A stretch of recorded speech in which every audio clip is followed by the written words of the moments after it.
So now we put out on social media to the public what everyone wanted to hear us talk about here on the panel around menopause today. And we are really dead set on getting those answered the best we can, guys. So I'm going to introduce you to our panel. The lovely Dr. Louise Newson. Woo! Dr. Heather Currie. Marie Gerval. And the lovely Samantha Evans on the end there. Woohoo! So I'm woohooing a lot. Sorry, guys, I've had a coffee. I'm gonna get the guys to go down the line and just explain a little bit to you guys about what they do and how they work with the menopause, if that's all right. Yeah, that's fine. So I'm Louise Newson, I'm a GP and I'm also a menopause specialist and I'm also menopausal, I suppose, I should admit to everyone.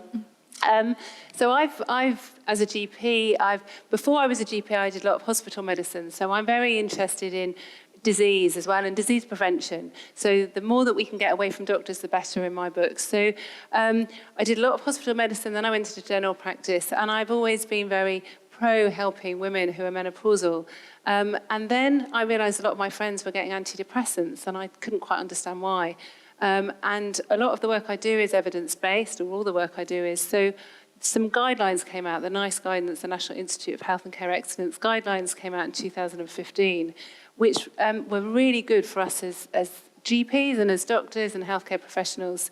And I read in these guidelines that antidepressants are not a first-line treatment for the management of the menopause. So I was quite shocked that a lot of my friends were receiving antidepressants.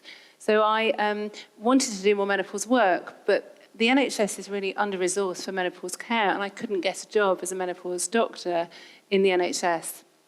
So I now I run a clinic, and it's a private clinic because I can't work in the NHS. I have 12 other GPs working with me. And I am really shocked and saddened by the stories that I see day in, day out. Women come for miles to my clinic in Stratford-upon-Avon telling me that they've in a surgical menopause, a medical menopause, just a normal menopause, and no one's helping them or listening to them. I'm very keen on providing holistic care. So HRT is very important for a lot of women, but not for everyone. Even those women that take HRT still have to look at other ways of reducing their risk of heart disease, osteoporosis, diabetes, obesity, dementia, all the things that increase without our hormones. So I'm very fortunate we have a yoga studio in my clinic. I work with a nutritionist. We have a pelvic floor physiotherapist as well. So it's quite unusual what we do. But because I get so angry and frustrated about how poor women are serviced, I've created a website, Menopause Doctor, and I also am quite active in the media and social media because I really feel women should be empowered with the right knowledge, the right information, and then they can make the right choices for them. Because it's very individual. We all go through different phases of the menopause, perimenopause, if we live long enough, and everyone's different. So the treatment that I have is going to be different to anyone else.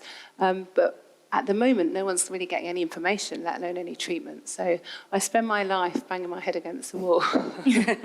But it's a real honour and privilege to be here today. So thanks for inviting me. Thanks for being here, Louise. Thank you. Heather. So thank you for inviting me. This is a great venue, a great event. I'm a gynaecologist based in Scotland, and I have been involved in menopause care for many, many years. Running a service in Dumfries, I've also been involved with the British Menopause Society. So we aim to provide education for healthcare professionals, and our vision is that women throughout the country will be given consistent advice and information. There's a lot of work to do to achieve that, but we're working very hard. And I'm also very keen, like Louise said, to empower women so women have accurate, up-to-date information. And I, in my spare time as a hobby, run the company Menopause Matters. So we have the website and a quarterly magazine. So you know, I think we just can't get away from the simple, basic fact that every woman becomes menopausal at various times, various ages.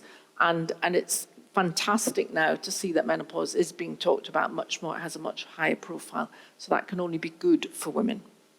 Thank you so much, lovely. Marie. Hi, everyone. So thanks so much for asking me to speak tonight. My name is Marie Gerval. I'm an obs and gynae trainee at the Chelsea and Westminster Hospital in London. And about 6 years ago, I got involved with research in the menopause and early menopause, along with my colleague and friend, Kate McLaren.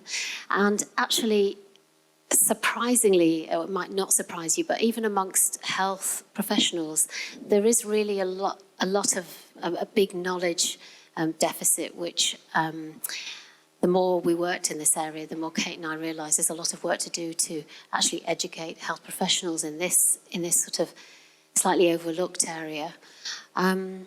And the more we work within the menopause clinic and a POI clinic at the Chelsea in Westminster, and the more stories we heard about young women who had been going through this practically on their own with very little support, and often coming after quite a few years of seeking help from primary care, which they hadn't managed to get. So we were quite saddened by the stories we heard, and we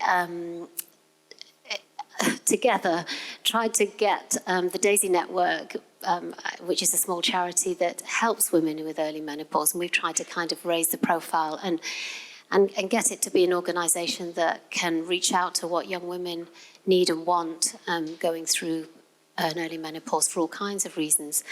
And as the years have gone on, I think we both agree, don't we, Kate, that it's becoming more and more something that young people will talk about and feel less afraid to talk about, because I'd say 6 years ago, it was really difficult to get people to have the conversation, and there's still a lot of work to do. But I think that the very fact that we're here today and that people are, prepared to share their stories really bravely, and thank you so much for sharing, your personal journeys. It just shows that we have come a long way, but there is still a lot of work that we need to do. And like everyone here, we're just passionate to do what we can to make that better for you all and everybody. Those that don't know and those that aren't here, because there's a lot of women out there who still need to be reached out for. Thank you so much. And lastly but not leastly, Samantha on the end. Hi, I'm Sam Evans. I'm your light entertainment for the evening.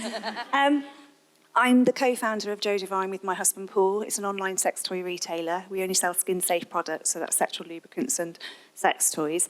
My background's nursing, and basically I realised that customers were phoning us up to buy sex toys because they actually had cancer. They were recovering from cancer. They were going through the menopause. Men had erectile dysfunction. So I thought, well, what's going on? Why isn't there any practical information out there? So I started writing practical articles for the website, pinpointing suitable products, but also all aspects of sex. And so we have over 400 articles, we have videos, I've written extensively in the media. I never shut up about vagina health, as you'll realise, because my own vagina health was damaged in my 20s and 30s, and our sex life. I met my husband when I was 23, we started using KY and Durex lubes, and they damaged my sex life and led to vaginismus. I got recurrent infections. Every time I had sex, I thought I had an infection. At the time, I had no idea, so 20 years this went on. We set up our business, discovered an organic brand, and I suddenly realised within a week I wasn't getting any irritation. And I thought, something in this. Yeah, they didn't have the ingredients that KY and Durex and well-known lubricant brands have. So that was part of my passion. But I get really angry as a former nurse, also because it wasn't part of my training, that we don't talk about sex. Healthcare professionals are never, it's not part on the curriculum. I did a cancer study day at Guy's the other week, and people said that was practice changing, which is great. It needs to be part and parcel of cancer treatment. It doesn't matter how old you are, but also we've got more and more younger people going through cancer and we're not talking about sex. The menopause advice for me as a 51-year-old woman is probably different for you. And I have to say, I'm menopausal, and I was completely blown away by my joint aches and pains, my palpitations, and my itchy skin that I thought I was allergic to gin. But Louise, thankfully, told me it wasn't. It's formication, like ants crawling on your skin. So antihistamine sorts it out, and I can still drink gin. So it's, and for me, obviously, I have to be very careful about my vagina health, so I have a better routine for my vagina than my face. So, so I can enjoy sex, because I like sex, but my body hasn't always liked it. So I hopefully, by the end of this evening, you will sort of, take that on board, and there's simple things you can do. I've got a sex toy raffle. So 14 of you will be going home tonight and hopefully having a nice time, if not tonight, tomorrow. And you've got lubricant samples and condom samples, and the website's there as a resource. And I'm always happy to talk to you on the phone, or if you want to send me an email, because this is really important. Because we like sex, don't we? I think most of us, but it doesn't always like us. So that's me. Our resident expert. Thank you very much.